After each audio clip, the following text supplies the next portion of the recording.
Hello everybody, ಎಲ್ಲರಿಗೂ ನನ್ನ ನಮಸ್ಕಾರ. ನಾನು ನಿಮ್ಮ ಐಶ್ವರ್ಯ. ಈ ವಿಡಿಯೋದಲ್ಲಿ ಆಧ್ಯಾತ್ಮದಲ್ಲಿ ಗುರುವನ್ನ ಹೇಗೆ ಆಯ್ಕೆ ಮಾಡೋದು ಅನ್ನೋದನ್ನ ತಿಳ್ಕೊಳ್ಳೋಣ.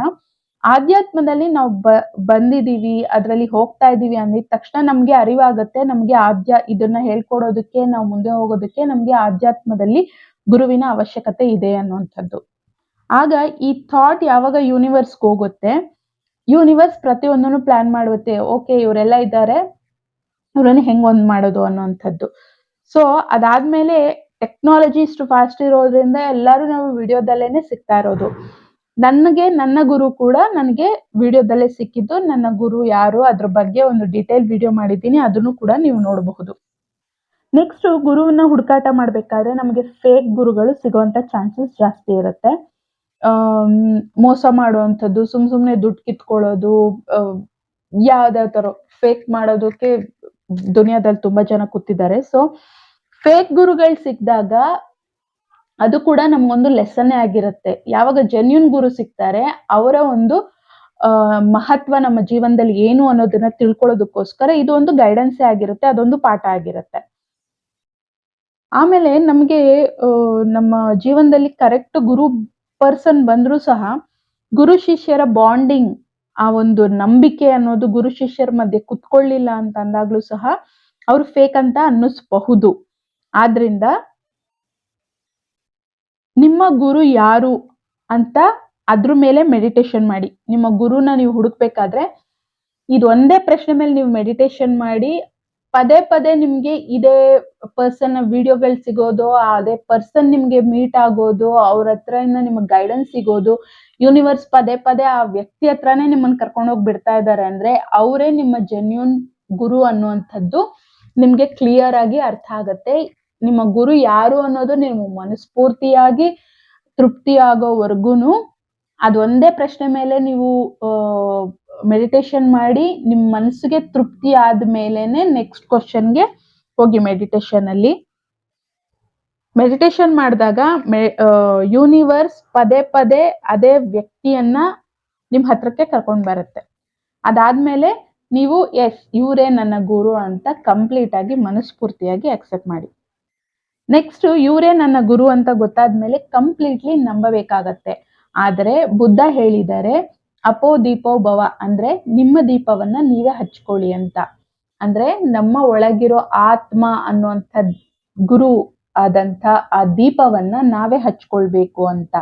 ಯಾಕೆಂದ್ರೆ ಬುದ್ಧ ಅವರು ಪಾಸ್ಟ್, ಫ್ಯೂಚರ್, ಪ್ರೆಸೆಂಟ್ ಎಲ್ಲಾನು ನೋಡೋದಕ್ಕೆ ಅವ್ರಿಗೆ ಆಗ್ತಿತ್ತು. ಅವರು ಮಹಾನ್ ಸಿದ್ಧಿ ಪಡೆದಿದ್ರು. ಆದ್ರಿಂದ ಫ್ಯೂಚರ್ ಅಲ್ಲಿ ಅವ್ರು ಬಂದು ನೋಡಿದಾಗ ಆಧ್ಯಾತ್ಮದ ಹೆಸರಲ್ಲಿ, ಗುರುವಿನ ಹೆಸರಲ್ಲಿ ಜನಗಳನ್ನ ತುಂಬಾ ಮೋಸ ಮಾಡ್ತಾರೆ ಅನ್ನೋಂಥ ಜನಗಳು ಕ್ರಿಯೇಟ್ ಆಗ್ತಾರೆ ಅನ್ನೋದು ಅವ್ರಿಗೆ ಆಗ್ಲೇ ಗೊತ್ತಿತ್ತು.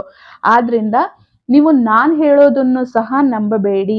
ಯಾರು ನಿಮ್ಗೆ ಏನೇ ಗೈಡೆನ್ಸ್ ಕೊಟ್ರು, ಪ್ರಾಕ್ಟಿಕಲ್ ಲೈಫ್ ಅಲ್ಲಿ ನಿಮಗೆ ಅದು ವರ್ಕೌಟ್ ಆಗ್ತಿದೆ, ಸರಿಯಾಗಿ ನಿಮ್ಮ ಪ್ರಾಬ್ಲಮ್ಗಳು ಸಾಲ್ವ್ ಆಗ್ತಾ ಹೋಗ್ತಾ ಇದೆ, ನಿಮ್ಮ ಮೈಂಡ್ ನಲ್ಲಿ ಬರ್ತಾ ಇರೋ ಎಲ್ಲ ಕ್ವಶನ್ ಗಳಿಗೆ ಆನ್ಸರ್ ಪ್ರಾಪರ್ ಸಿಗ್ತಿದೆ, ನಿಮ್ಮ ಪ್ರಾಬ್ಲಮ್ಸ್ ಎಲ್ಲ ಸಾಲ್ವ್ ಆಗ್ತಿದೆ, ಪ್ರಾಕ್ಟಿಕಲಿ ನಿಮ್ಮ ಲೈಫ್ ನಲ್ಲಿ ಅದು ಸರಿಯಾಗಿ ಕುತ್ಕೊಳ್ತಾ ಇದೆ. ಅವ್ರ ಗೈಡೆನ್ಸು, ಅವ್ರು ಹೇಳ್ತಾ ಇರೋ ಎಲ್ಲ ಗೈಡೆನ್ಸ್ ಸಹ ನಿಮ್ಗೆ ಸತ್ಯ, ನ್ಯಾಯ, ನೀತಿ, ಧರ್ಮದ ದಾರಿಯಲ್ಲಿದೆ, ನಿಜವಾಗಿ ನಿಜಾಯಿತಿಯಲ್ಲಿದೆ, ನಿಯತ್ತಾಗಿದೆ ಅಂತ ಅಂದಾಗ್ಲೇನೆ ಅವರನ್ನ ನೀವು ಗುರು ಅಂತ ಒಪ್ಪಿಕೊಳ್ಬೇಕಾಗತ್ತೆ.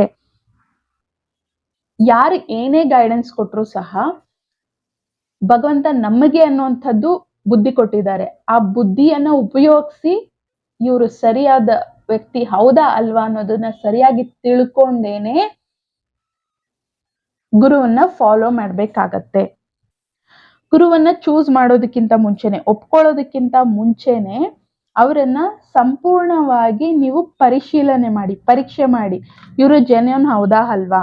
ಅಂದ್ರೆ ನಾನು ಆಲ್ರೆಡಿ ಈಗ ಹೇಳ್ದೆ, ಸತ್ಯ, ನ್ಯಾಯ, ನೀತಿ, ಧರ್ಮದಲ್ಲಿದ್ದಾರಾ, ನಿಜಾಯಿತಿಯಾಗಿ ಹೇಳ್ತಾ ಇದ್ದಾರಾ, ನಿಮ್ಮ ಪ್ರಶ್ನೆಗಳಿಗೆ ಉತ್ತರ ಸರಿಯಾಗಿ ಸಿಗ್ತಿದ್ಯಾ, ನಿಮ್ಮ ಮನಸ್ಸಿಗೆ ತೃಪ್ತಿ ಆಗ್ತಿದ್ಯಾ, ನಿಮ್ಮ ಪ್ರಾಬ್ಲಮ್ ಸಾಲ್ವ್ ಆಗ್ತಿದ್ಯಾ, ಅವ್ರು ಹೇಳ್ತಾ ಇರೋ ಗೈಡೆನ್ಸ್ ನೀವು ಫಾಲೋ ಮಾಡೋದ್ರಿಂದ ನೀವು ಆಧ್ಯಾತ್ಮದಲ್ಲಿ ಮುಂದಕ್ಕೆ ಹೋಗಕ್ ಆಗ್ತಿದ್ಯಾ, ಅವರ ವಾಯ್ಸ್ ನ ಫ್ರೀಕ್ವೆನ್ಸಿ ನಿಮ್ಮ ಕೇಳಿದಾಗ ನಿಮ್ಗೆ ಮನಸ್ಸಿಗೆ ತೃಪ್ತಿ ಅನ್ನಿಸ್ತಾ ಇದೆಯಾ, ಹಾಯ್ ಅನ್ನಿಸ್ತಾ ಇದೆಯಾ, ನೀವು ನಿಮ್ಮ ಪ್ರಾಬ್ಲಮ್ ಇಂದ ಹೊರಗೆ ಬರ್ತಾ ಇದ್ದೀನಿ, ಪೇನ್ ಎಲ್ಲ ರಿಲೀಸ್ ಆಗ್ತಿದೆ, ನನಗೆ ಹೀಲ್ ಆಗ್ತಿದೆ, ನನಗೆ ಮನಸ್ಸಿಂದ ತೃಪ್ತಿ ಆನಂದ ಆಗ್ತಿದೆ ಅನ್ನೋಂಥ ಫೀಲ್ ಆಗತ್ತಾ, ಅವ್ರ ವಾಯ್ಸ್ ಅನ್ನು ಜಸ್ಟ್ ಕೇಳೋದ್ರಿಂದ ಅವರು ನಿಮ್ಮ ನಿಜವಾದ ಗುರು ಆಗಿರ್ತಾರೆ. ಇದನ್ನೆಲ್ಲಾ ರೀತಿಯಲ್ಲೂ ಪರೀಕ್ಷೆ ಮಾಡಿ ಆಮೇಲೆ ಗುರುವನ್ನ ನಂಬದ್ಮೇಲೆ ಅವರ ಕೊಡಂತ ಗೈಡೆನ್ಸ್ ನ ನಿಮ್ಮ ಬುದ್ಧಿ ಪ್ರಕಾರ ಅದನ್ನ ಫಾಲೋ ಮಾಡಿ. ನೆಕ್ಸ್ಟ್ ಬಂದು ನಾವು ಯಾವುದೇ ವಿಷಯದಲ್ಲಿ ಕಲಿತಾ ಹೋದ್ರು ಸಹ ನಮಗೆ ಟೀಚರ್ಸ್ ಅನ್ನೋರು ಚೇಂಜ್ ಆಗ್ತಾನೆ ಇರ್ತಾರಲ್ವಾ.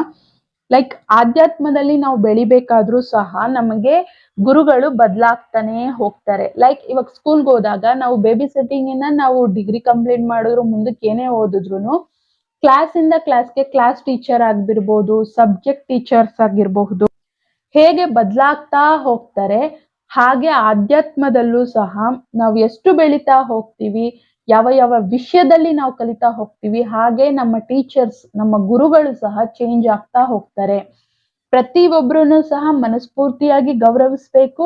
ಅವರಿಂದ ಏನೇ ಕಲ್ತಿದ್ರು, ಒಂದು ಚಿಕ್ಕ ವಿಷಯ ಕಲ್ತಿದ್ರು ಅದಕ್ಕೋಸ್ಕರ ಅವ್ರಿಗೆ ಧನ್ಯವಾದಗಳನ್ನ ಮನಸ್ಫೂರ್ತಿಯಾಗಿ ಹೇಳ್ಬೇಕಾಗತ್ತೆ. ಅವಾಗ ನಾವು ಅವರಿಂದ ಕಲ್ತಿರೋ ಅಂತ ವಿದ್ಯೆ, ಗುಣ, ಬುದ್ಧಿ ಏನಾದ್ರೂ ಇರ್ಲಿ ಅದು ನಮ್ಮ ಮೈಗೆ ಹತ್ತತ್ತೆ ಅಂಡ್ ನಮ್ಮ ಜೀವನದಲ್ಲಿ ಬದಲಾವಣೆ ಬರೋದಕ್ಕೆ, ನಾವು ನಮ್ಮ ಜೀವನದಲ್ಲಿ ಅಳವಡಿಸ್ಕೊಂಡು ಮುಂದೆ ಹೋಗೋದಕ್ಕೆ ಅದು ಸಹಾಯ ಆಗತ್ತೆ. ಇದನ್ನ ಯಾಕೆ ಹೇಳ್ತಾ ಇದ್ದೀನಿ ಅಂದ್ರೆ, ಕೆಲವರು ಒಬ್ರು ಸಿಗ್ತಾರೆ, ಅವ್ರ ಗೈಡೆನ್ಸ್ ಇಂದ ನನ್ಗೆ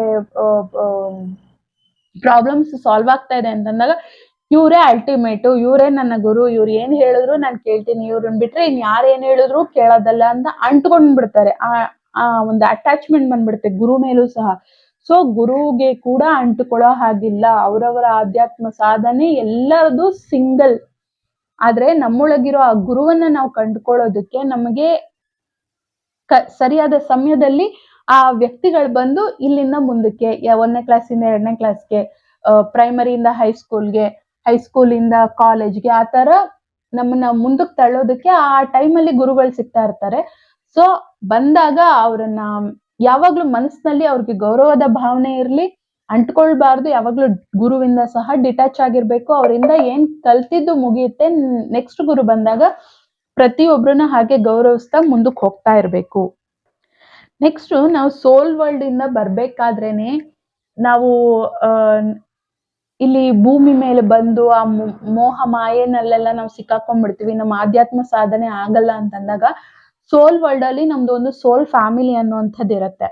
ನಾವು ಇಲ್ಲಿ ಭೂಮಿ ಮೇಲೆ ಬಂದಾಗ ಯಾರ್ಯಾರೋ ಯಾವ್ಯಾವ ರಾಜ್ಯದಲ್ಲಿ ಹುಟ್ಟಿರ್ತೀವೋ, ಯಾವ್ಯಾವ ದೇಶದಲ್ಲಿ ಇರ್ತೀವೋ ಗೊತ್ತಿಲ್ಲ. ಯಾಕೆಂದ್ರೆ ನಮ್ ಕನ್ನಡದವರೇ ದೇಶದ ಯಾವ್ಯಾವ್ದೋ ಮೂಲೆಗಳಲ್ಲಿ ಇದ್ದಾರೆ ಕೆಲಸ ಮಾಡ್ತಾ.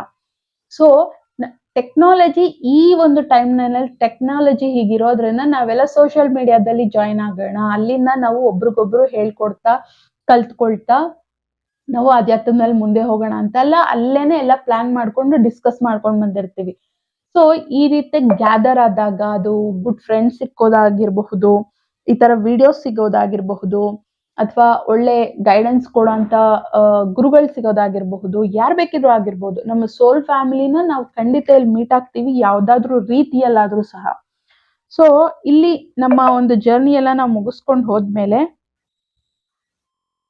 ಸೋಲ್ ವರ್ಲ್ಡ್ ಅಲ್ಲಿ ಮೀಟ್ ಆಗ್ತೀವಲ್ವಾ, ಅವಾಗ ನಾವ್ ಇಲ್ಲಿ ಬಂದು ಏನೇನ್ ಕಲ್ತ್ವಿ, ಏನೇನ್ ಮಾಡಿದ್ವಿ, ನೆಕ್ಸ್ಟ್ ಯಾವ ತರ ನಾವಲ್ಲಿ ಫೀಲ್ ಮಾಡಿದ್ವಿ, ಅದನ್ನೆಲ್ಲಾನು ನಾವು ಹೇಗ್ ಮೀಟ್ ಆದ್ವಿ, ಹೇಗೆ ಮತ್ತೆ ನಾವೆಲ್ಲ ಇಲ್ಲಿಗೆ ಬಂದ್ವಿ ಅಂತೆಲ್ಲ ಕುತ್ಕೊಂಡು ಅಲ್ಲಿ ಡಿಸ್ಕಸ್ ಮಾಡ್ತೀವಂತೆ ನಾವು ಹೋದ್ಮೇಲೂ ಸಹ.